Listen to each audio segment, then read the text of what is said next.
जलवायु पाठ के अध्ययन के क्रम में आज हम लोग भारतीय मानसून का अध्ययन करेंगे। मानसून शब्द अरबी भाषा के मौसम से बना है, जिसका शाब्दिक अर्थ मौसम है। मानसून का प्रयोग ऐसी ऋतु के लिए किया जाता है जिसमें पवन की दिशा पूरी तरह उलट जाती है। मानसून का प्रभाव उष्णकटिबंधीय क्षेत्रों में लगभग 20 डिग्री उत्तर एवं 20 डिग्री दक्षिण के बीच रहता है। भैया एवं बहन, मैंने आप लोगों को यह पाठ प्रारंभ करने के पहले भी बताया था कि मॉनसून शब्द जो है वो अरब यात्रियों द्वारा मौसम शब्द के प्रयोग से उत्पन्न हुआ है। अरब यात्री जो भारत में व्यापार के लिए आते थे, आने के क्रम में उन लोगों ने यहाँ वायु के जो संचरण है या बहने की दिशा है, उसका अनुभव किया कि भारत में पवन की दिशा सालों भर एक तरह नहीं रहती, ये बदलते रहती है। हवाओं की दिशा में बदलाव को उन लोगों ने मौसम शब्द दिया, जिसका शाब्दिक अर्थ मौसम है। हमारे यहाँ हवाओं की दिशा मौसम के अनुसार बदलती है। मानसून का प्रभाव उष्णकटिबंधीय क्षेत्र में लगभग 20 डिग्री उत्तर एवं 20 डिग्री दक्षिण के बीच रहता है।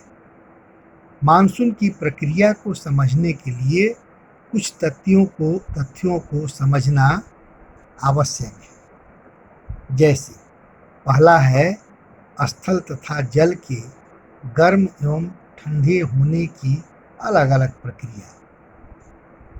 ये भारत में मॉनसून के आने का एक प्रबल कारक है।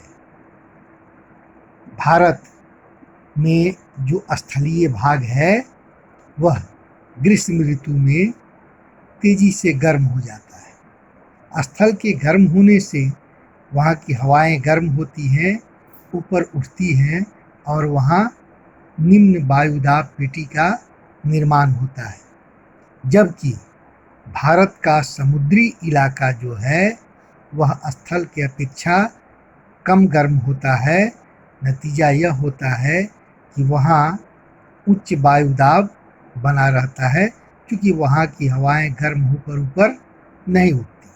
तो ये स्थल और जल के गर्म होने का जो विभेदी प्रक्रम है, यह हवाओं को समुद्र से स्थल की ओर या स्थल से समुद्र की ओर बहने के लिए वो एक प्रबल कारण प्रदान करती है।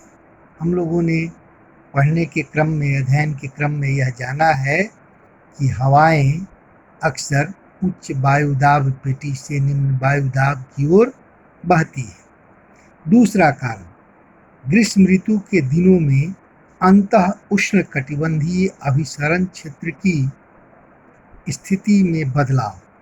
ये अंतः उष्ण अभिसरण क्षेत्र जो है, यह विषुवत रेखा के 5 डिग्री उत्तर एक निम्न वायुदाब का क्षेत्र होता है, जो ग्रीष्म ऋतु में खिसक कर उत्तर की ओर गंगा के मैदान के ऊपर आ जाता है। यह निम्न वायुदाब का क्षेत्र जो है वो हवाओं को अपनी ओर आकर्षित करता है। उच्च वायुदाब से निम्न वायुदाब की ओर हवाएं बहती हैं। इस अभिसरण क्षेत्र को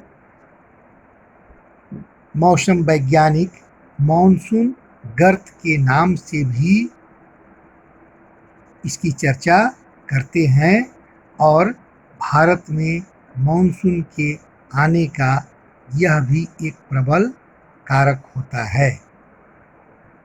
आज के अध्ययन में इतना ही। आप लोगों के लिए गृह कार्य रहेगा अंतः उष्ण कटिबंधीय अभिसरण क्षेत्र क्या है। धन्यवाद।